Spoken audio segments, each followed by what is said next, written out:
que acontece quando uma madame humilha sua cozinheira fiel diante de toda a elite? Beatriz achou que o poder do dinheiro calaria a verdade para sempre. Mas ela não viu o homem simples que observava tudo do jardim. O que ele fez a seguir deixou a cidade de Gramado em absoluto silêncio. Saia daqui agora. Você está cheirando a suor e gordura. Está assustando a elite com essa aparência deplorável. O grito de Dona Beatriz cortou a música clássica como uma lâmina afiada. No centro do salão luxuoso em Gramado, sob o brilho de lustres de cristal que custavam fortunas, a aniversariante apontava o dedo para Lúcia. A cozinheira, com 55 anos de uma vida dedicada ao serviço, segurava uma bandeja de prata com canapés finos. Suas mãos, marcadas pelo calor do fogão e pelo detergente, tremiam violentamente. 150 convidados, vestidos com sedas e veludos, observavam a cena em um silêncio cúmplice e gélido. Ninguém se moveu para defender a mulher que havia passado as últimas 12 horas preparando o banquete que eles devoravam. Beatriz, em seu vestido de grife, sentia-se poderosa ao humilhar quem não podia revidar. Ela exigiu que Lúcia entregasse o avental e saísse da propriedade imediatamente, sem receber os R$ 150 da sua diária. Lúcia baixou a cabeça, sentindo as lágrimas queimarem, mas não as deixou cair diante daqueles lobos. No canto do jardim, perto da entrada de serviço, um homem simples observava tudo. Ele usava botas gastas, uma calça de trabalho e uma camisa clara, com o rosto marcado pelo sol forte. Era o novo ajudante de jardinagem, mas seu olhar não era de um empregado comum. Ele via além das aparências, enxergando a podridão sob o perfume caro de Beatriz. Você já sentiu o peso da injustiça esmagando seu peito enquanto o mundo apenas assiste em silêncio? Lúcia caminhou até o portão de ferro, sentindo o desprezo de cada par de olhos em suas costas. Ela foi empurrada para fora sob risadas abafadas, que ecoavam como chicotadas em sua alma. A elite celebrava, mas o céu sobre as montanhas de Gramado começava a escurecer de uma forma estranha. O jardineiro silencioso deu um passo à frente, encostando a mão no portão por onde Lúcia acabara de passar. Um calafrio percorreu a espinha de Beatriz, embora ela não soubesse o motivo daquele súbito desconforto. A verdade estava prestes a ser revelada de uma forma que ninguém naquela festa luxuosa poderia imaginar. Se você acredita que Deus vê a dor dos humildes e que a justiça divina nunca falha, deixe seu like e inscreva-se no canal para acompanhar esta jornada de transformação. Será que a arrogância de quem se acha superior pode resistir à luz da verdade? A vida de Lúcia sempre foi moldada pelo trabalho duro nas cozinhas de grandes estâncias do Rio Grande do Sul. Desde os seus 14 anos, ela aprendeu que o fogo do fogão a lenha era sua companhia constante. Criou seus 3 filhos sozinha, com uma força que muitos homens não possuíam naquelas terras frias. Todos os dias, ela acordava às 4h30 da manhã, sem falta. O som do despertador era o sinal para começar a preparar as marmitas que garantiam o sustento da casa. Lúcia pegava 2 ônibus lotados para chegar ao trabalho, enfrentando o sereno e a geada de Gramado.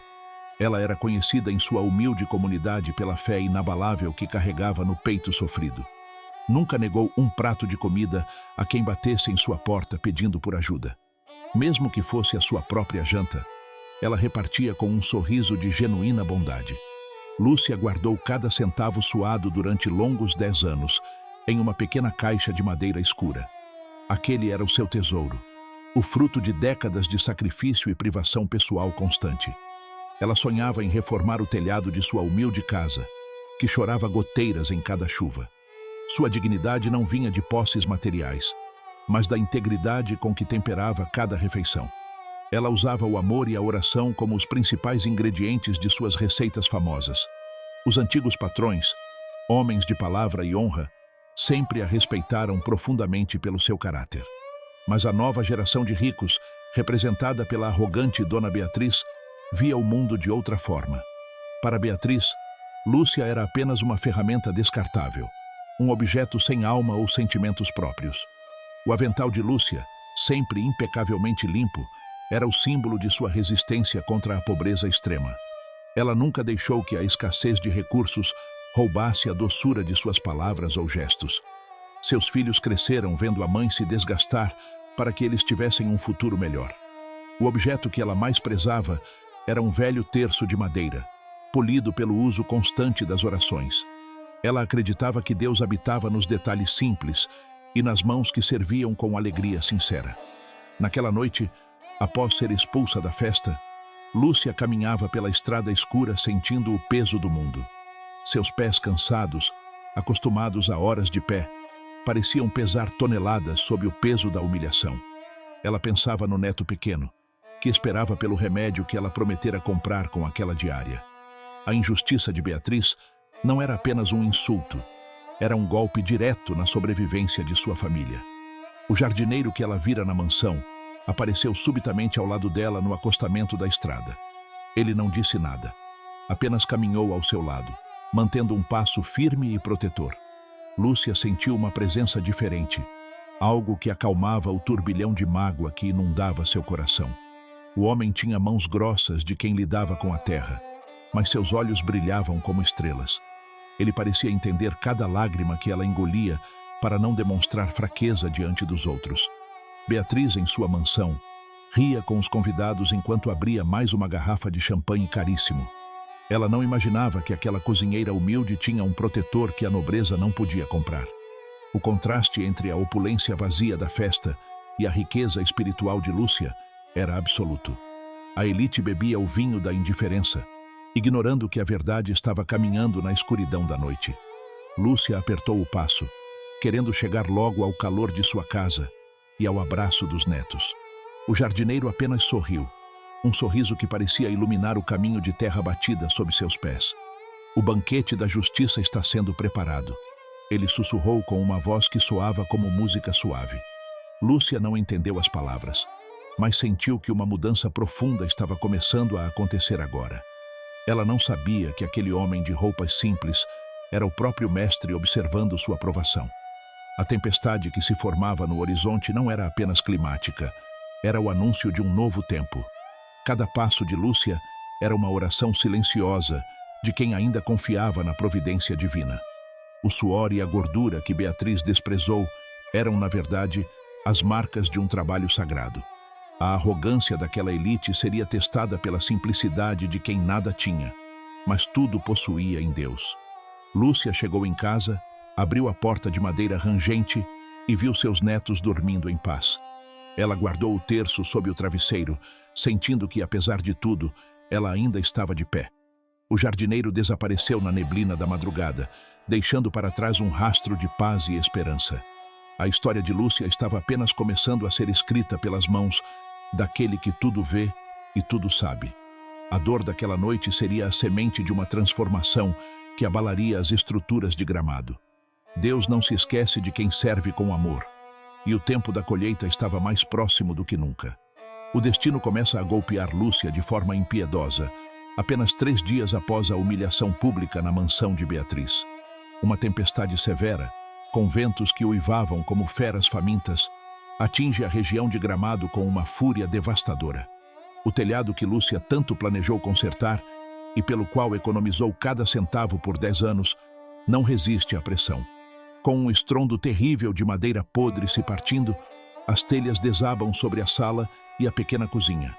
A água da chuva, fria como o gelo das montanhas, invade o lar destruindo seus poucos e humildes móveis de madeira. As economias que estavam escondidas na caixa de madeira sob o assoalho são encharcadas e perdidas entre os escombros. Sem o dinheiro da última diária que Beatriz se recusou cruelmente a pagar, Lúcia entra em um desespero silencioso.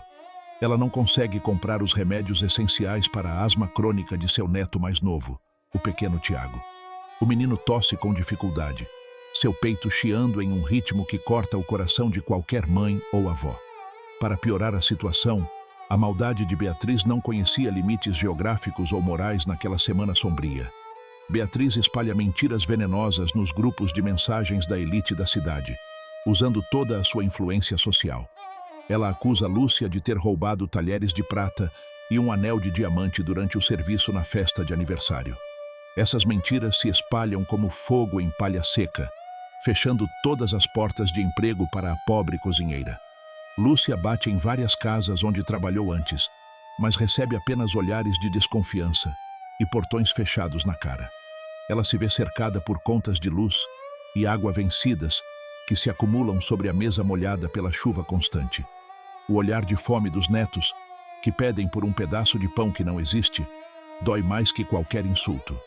O silêncio de amigos e vizinhos é ensurdecedor, pois agora todos têm medo de serem associados a uma suposta ladra. A mulher que sempre alimentou a comunidade inteira, agora sente o gosto amargo e metálico do desamparo absoluto e total. Ela olha para as mãos calejadas, aquelas que criaram tantos banquetes para os outros, e as encontra vazias e trêmulas. A injustiça parece ter vencido a batalha, e a sombra da miséria projeta-se sobre o que restou de sua família. Lúcia tenta resgatar o que sobrou de suas roupas, mas tudo está coberto de lama e pedaços de telha quebrada. A cada tentativa de limpar o rastro da destruição, ela se sente mais fraca e abandonada pela sorte dos homens. Ela se pergunta onde está a justiça que sempre ensinou aos seus filhos a respeitar acima de tudo. O mundo parece ter se tornado um lugar onde a mentira de uma mulher rica vale mais que a vida de uma pobre. As paredes da casa, antes cheias de fotos e memórias, agora mostram as cicatrizes de um desastre que parece não ter fim. O pequeno Tiago chora baixinho, abraçado a um urso de pelúcia velho que também foi atingido pela água barrenta da tempestade. Lúcia tenta acalmá-lo com uma canção de ninar, mas sua voz falha e termina em um soluço que ela tenta esconder. O frio da noite entra pelas frestas do teto aberto, lembrando-a de que o inverno em Gramado não perdoa os desprotegidos. Ela olha para o céu através do buraco no telhado, buscando uma resposta ou um sinal de que não foi esquecida. A escuridão parece completa, e o peso da calúnia de Beatriz é uma corrente que a impede de respirar com liberdade. Cada minuto que passa é uma eternidade de incerteza sobre como será o amanhecer para seus netos famintos. O objeto símbolo, seu velho terço de madeira, está perdido em algum lugar sob as telhas caídas e a sujeira acumulada. Sem o terço em mãos, ela se sente desarmada contra a crueldade de um mundo que celebra o brilho e pisa na lama. A fome começa a dar sinais físicos, uma dor aguda no estômago que ela ignora para dar o pouco que restou às crianças. Lúcia senta-se no chão úmido, sentindo que sua dignidade foi arrancada junto com o teto de sua pequena residência. Ela se lembra do jardineiro de mãos calejadas que vira na mansão, mas ele parece agora apenas uma lembrança distante. A solidão é sua única companhia enquanto a chuva continua a cair, lavando suas esperanças e deixando apenas a dor. O desespero tenta sussurrar em seu ouvido que a fé foi em vão e que a bondade não traz recompensas reais. Ela fecha os olhos com força, tentando não ouvir o som da própria derrota que ecoa nas gotas que batem no chão. No entanto, no fundo de sua alma, uma pequena chama de resistência ainda se recusa a apagar completamente. Lúcia sabe que, mesmo no abismo mais profundo, há uma verdade que ninguém pode roubar com mentiras ou dinheiro. Ela respira fundo, o ar frio gelando seus pulmões, e prepara-se para enfrentar a noite mais longa de sua vida. A humilhação de Beatriz foi apenas o começo de um teste que exigiria cada fibra de sua coragem e paciência. O amanhã parece uma ameaça, mas Lúcia ainda guarda o segredo de quem sabe que o sol nasce para todos. Mesmo sem o remédio, ela envolve o neto em seus braços, oferecendo o calor de seu próprio corpo exausto. A tempestade lá fora é grande, mas a tempestade dentro de seu coração é um oceano de perguntas sem resposta imediata. Ela espera, imóvel e firme, como as raízes de uma árvore antiga que se recusa a cair diante do vendaval. A escuridão é densa, mas é justamente nela que as estrelas mais humildes começam a brilhar com mais intensidade. Lúcia é essa estrela, prestes a descobrir que o socorro vem de onde menos se espera, e no momento exato. Na noite de uma quinta-feira fria, Lúcia senta-se no único banco seco que restou na sua varanda destruída. O frio de Gramado atravessa suas roupas simples, mas ela parece não sentir mais o gelo externo. Seus olhos estão fixos nas estrelas que brilham entre as nuvens passageiras, ignorando a destruição ao redor. O silêncio da vizinhança é cortado apenas pelo som do vento soprando entre as telhas quebradas do telhado. O choro baixo de seu neto Tiago, vindo do quarto ao lado, é um punhal em seu peito. Lúcia não chora mais, pois as lágrimas secaram após tantas noites de luta e privação absoluta e total. Ela apenas junta as mãos ásperas, marcadas por décadas de serviço pesado em cozinhas alheias. E ora, não pede riquezas, não pede vingança contra Beatriz, apenas sussurra uma prece de aceitação e entrega profunda. O mundo parece ter esquecido completamente sua existência naquela encosta de morro isolada e agora devastada pela tempestade. A escuridão da noite reflete a ausência de saídas para sua situação financeira, social e emocional neste momento difícil. Lúcia sente-se como um grão de areia, sendo esmagado pela bota pesada da indiferença humana e do orgulho. Ela pensa no seu pequeno tesouro perdido, o terço de madeira, que simbolizava sua conexão direta com o céu. Sem o objeto nas mãos, ela busca a presença divina no ritmo pausado de sua própria respiração cansada. Cada inspiração é um esforço.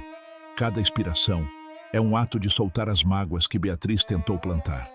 Ela lembra-se do cheiro do pão assando, do calor do fogão e da alegria de alimentar quem tem fome.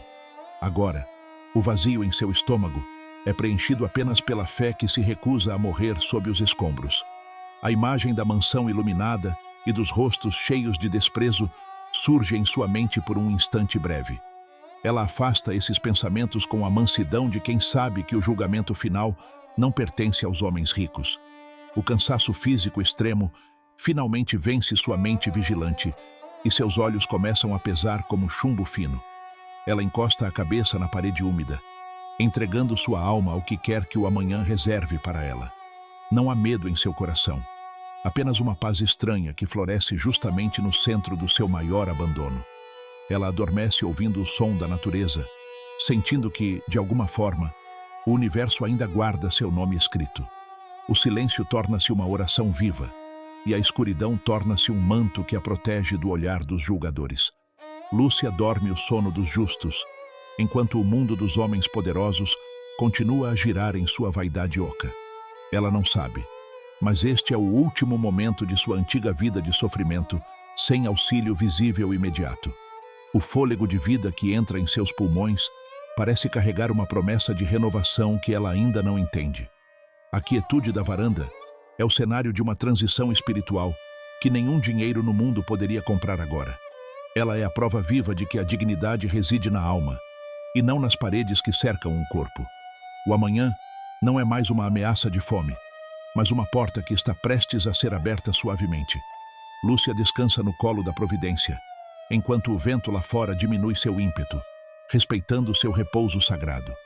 O silêncio da noite prepara o caminho para o encontro que mudará o curso de toda a sua história. Ela é pequena aos olhos de Gramado, mas imensa aos olhos daquele que conta cada fio de cabelo humano. A solidão de Lúcia é preenchida por uma luz invisível que começa a emanar do seu próprio espírito resiliente. Ela entrega tudo, e é no momento da entrega total que o verdadeiro milagre da presença começa a agir. O sono é profundo, reparador, como se as mãos de um anjo estivessem acariciando seu rosto marcado pelo tempo. Beatriz dorme em lençóis de seda, mas é Lúcia quem possui o descanso que traz a verdadeira paz interior. A noite segue seu curso, e a aurora já prepara os tons de ouro para saudar a mulher que não desistiu. Lúcia está pronta, mesmo sem saber, para ver a face daquele que caminha entre os humildes com amor.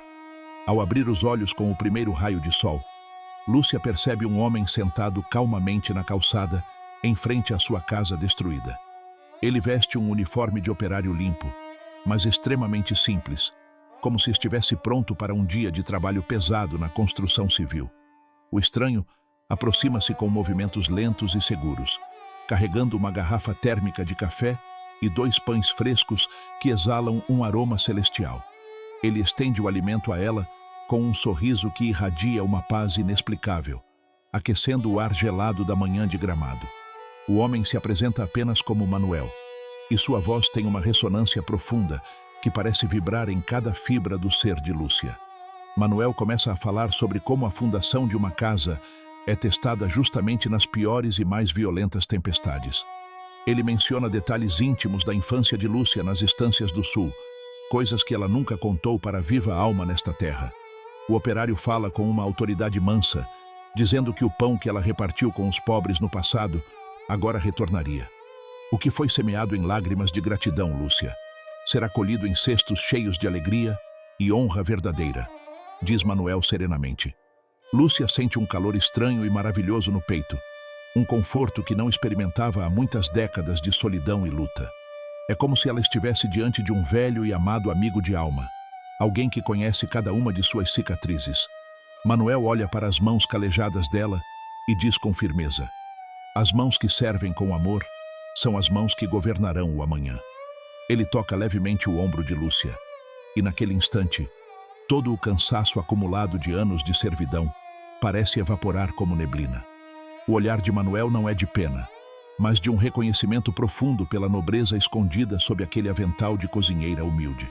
Ele fala sobre a justiça que não precisa de gritos, pois a verdade possui sua própria voz silenciosa e poderosa demais. Lúcia tenta entender quem é aquele homem que sabe tanto sobre sua vida e que trouxe luz à sua varanda escura. Manuel sorri novamente, um sorriso que parece conter todo o amor do mundo em um único e simples gesto humano. Ele não usa palavras difíceis, mas cada sentença soa como uma verdade absoluta, que acalma o coração atormentado daquela avó. A presença dele preenche o espaço onde antes havia apenas o vazio da humilhação causada por Beatriz e sua elite vaidosa. Enquanto Lúcia come o pão, ela sente suas forças sendo restauradas de uma maneira que nenhum descanso físico poderia explicar ou proporcionar. Manuel observa o neto de Lúcia, que agora dorme tranquilamente, e sua simples presença parece ter purificado o ar pesado da enfermidade. Não tema o amanhã, pois o dono do tempo já preparou o caminho para os seus pés cansados, afirma o operário. Lúcia percebe que o homem não tem ferramentas de trabalho, mas suas mãos carregam as marcas de quem constrói pontes entre o céu e a terra. A conversa flui como um rio calmo, lavando as mágoas que a calúnia de Beatriz havia tentado solidificar na alma de Lúcia. Manuel fala sobre o valor real das coisas, explicando que o ouro dos homens é barro perto da prata de um coração puro. Ele se levanta para partir, mas a sensação de sua companhia permanece impregnada nas paredes quebradas daquela casa humilde e sofrida. Lúcia sente que não é mais a mesma mulher que se sentou ali na noite anterior, carregada de fardos e desesperança absoluta. O estranho Manuel caminha em direção à neblina matinal, mas suas palavras continuam a ecoar como um sino de catedral no peito dela. Ela olha para o café e para o pão, percebendo que aquele foi o banquete mais luxuoso que já provou em toda a sua vida. O medo da fome e da rejeição social desapareceu, substituído por uma confiança inabalável que ela não consegue descrever com termos humanos. Manuel transformou aquela varanda destruída em um santuário de paz e renovação espiritual profunda, preparando-a para o que estava por vir. Lúcia respira o ar puro da manhã, sentindo que a justiça divina começou a agir através de um simples operário de mãos firmes. A presença de Jesus, sob a forma do humilde Manuel, trouxe de volta a dignidade que o mundo tentou roubar com mentiras. Agora, ela está pronta para enfrentar os tribunais dos homens, pois sabe que o tribunal do céu já deu seu veredito. O brilho nos olhos de Lúcia reflete a luz de um novo dia que nasce não apenas no horizonte, mas dentro dela. A promessa de que as mãos que servem governarão o amanhã agora é o norte que guiará cada um de seus próximos passos.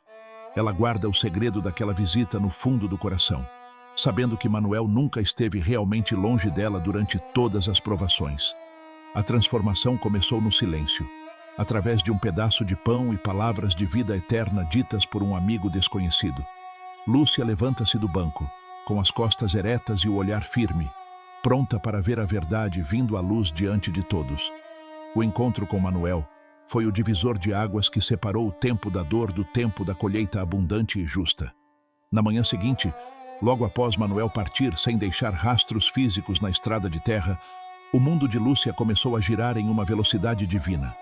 Um carro oficial preto da prefeitura de Gramado estacionou com elegância diante dos escombros da humilde casa.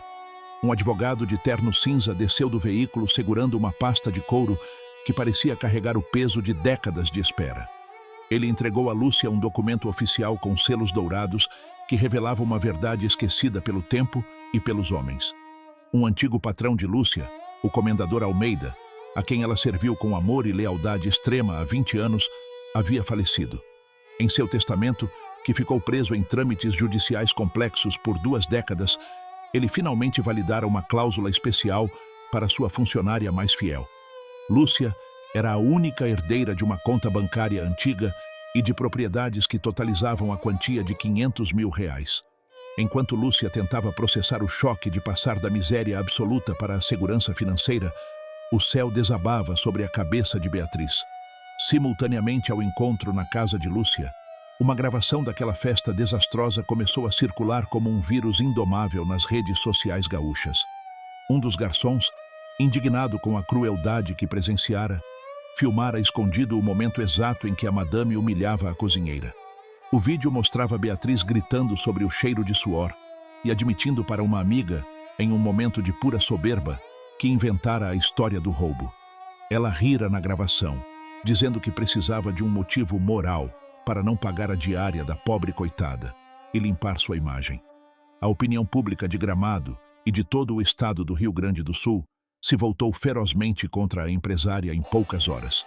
Os patrocinadores das empresas de Beatriz começaram a rescindir contratos em massa, enviando notificações extrajudiciais por quebra de cláusulas éticas e morais. O telefone de Lúcia, antes silencioso e solitário, agora não parava de tocar com pedidos sinceros de perdão de pessoas influentes. Empresários que antes a ignoravam, agora ofereciam materiais de construção e mão de obra gratuita para reconstruir sua vida imediatamente. No meio desse turbilhão de acontecimentos, Lúcia sentiu uma necessidade profunda de voltar ao lugar onde Manuel estivera sentado. Ela caminhou até a calçada e, no exato ponto onde o misterioso operário descansara, encontrou um pequeno objeto que não estava lá antes. Era um pedaço de madeira de oliveira, esculpido à mão em forma de cruz, exalando um perfume suave e persistente de mirra. Não havia pegadas na lama fresca, apenas aquele símbolo sagrado que brilhava sob a luz suave do sol da manhã. Lúcia apertou a cruz contra o peito, compreendendo que a riqueza da herança era apenas uma ferramenta, mas o verdadeiro tesouro fora a visita. A estrutura de mentiras que Beatriz construiu com tanto esforço desmoronava naturalmente sob o peso da verdade exposta pela luz. O mal que Beatriz plantara contra a cozinheira se tornou a armadilha onde ela mesma ficou presa diante de toda a sociedade. A justiça não veio através de raios ou trovões, mas através de um simples vídeo e de um papel guardado por 20 anos. Lúcia percebeu que as palavras de Manuel sobre as fundações da casa e sobre as mãos que governam eram promessas reais. O espaço Manuel já começava a ser desenhado em sua mente como um lugar onde ninguém mais seria humilhado por sua aparência. Ela olhou para o neto Tiago, que agora tinha os remédios garantidos, e sentiu uma gratidão que transbordava em oração silenciosa. O mistério de Manuel permanecia, mas sua marca estava gravada no coração de Lúcia e na pequena cruz de madeira perfumada. O orgulho da elite fora ferido não por vingança, mas pela simples manifestação da integridade de uma mulher que nunca revidou o mal. O silêncio de Deus durante a tempestade era, na verdade, o som dele preparando o banquete da justiça em plena luz do dia. Lúcia sabia que, a partir daquele momento, sua voz seria ouvida não por causa do dinheiro, mas por causa da verdade que a libertou. Cada detalhe daquele dia parecia orquestrado por uma mão invisível que equilibrava as balanças que os homens haviam entortado. O peso da calúnia foi substituído pela leveza da honra recuperada diante de todos os seus vizinhos e amigos. Beatriz agora sentia o isolamento que tentou impor a Lúcia, enquanto a cozinheira recebia o abraço caloroso de uma cidade inteira. A verdade saíra das sombras para iluminar a justiça que Manuel prometera naquela varanda destruída e fria. Lúcia não era mais apenas uma sobrevivente. Ela era o testemunho vivo de que a última palavra pertence sempre ao Criador. O objeto símbolo, a cruz de mirra, tornou-se seu guia constante, lembrando-a de que o poder real é exercido na humildade. A transformação de sua realidade financeira era apenas o reflexo exterior da transformação espiritual, iniciada pelo toque de Jesus. Gramado assistia, atônita, ao renascimento de uma mulher que a elite tentou enterrar na lama do esquecimento e do desprezo. Lúcia respirava fundo, sentindo que a paz que Manuel lhe dera era a única coisa que as traças e a ferrugem não poderiam consumir. A justiça divina se manifestara de forma silenciosa, mas tão firme quanto as montanhas que cercavam aquela bela cidade gaúcha. A herança de R$ 500.000 era o sustento, mas a cruz de madeira era a vida que ela carregaria para sempre. Tudo o que Beatriz tentou destruir, Deus reconstruiu com materiais eternos que nenhum dinheiro ou influência humana poderia comprar. O tempo da humilhação passara, e o tempo de brilhar na verdade de Cristo havia finalmente chegado para Lúcia. Um mês depois, Beatriz encontra Lúcia em uma audiência de conciliação no fórum local. A empresária, agora falida e enfrentando processos judiciais graves, está pálida e sem suas joias. Ela treme diante da mulher que tentou destruir para brilhar perante sua suposta elite.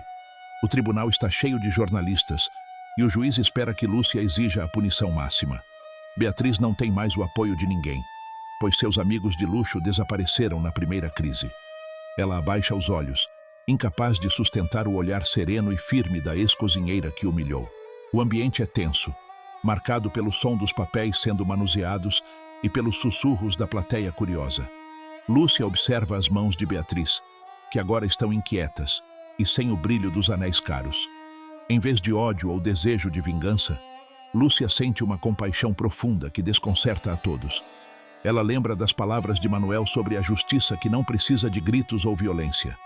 Lúcia declara ao juiz que perdoa a dívida financeira pessoal e retira todas as queixas criminais.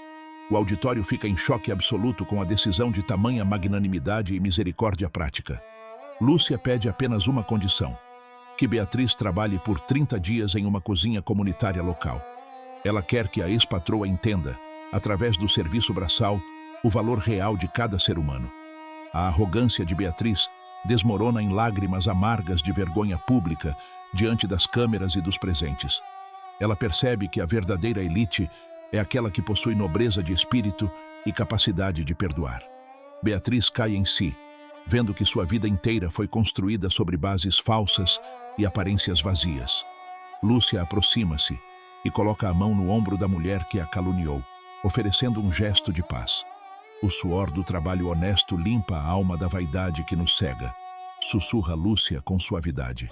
Beatriz soluça, sentindo o peso da própria ignorância ser substituído por uma chance real de recomeço. A audiência termina não com uma sentença de prisão, mas com uma lição de humanidade profunda e rara. Lúcia sai do tribunal com a cabeça erguida, carregando apenas a pequena cruz de madeira no bolso. Ela provou que a força do espírito é muito superior a qualquer conta bancária ou título social.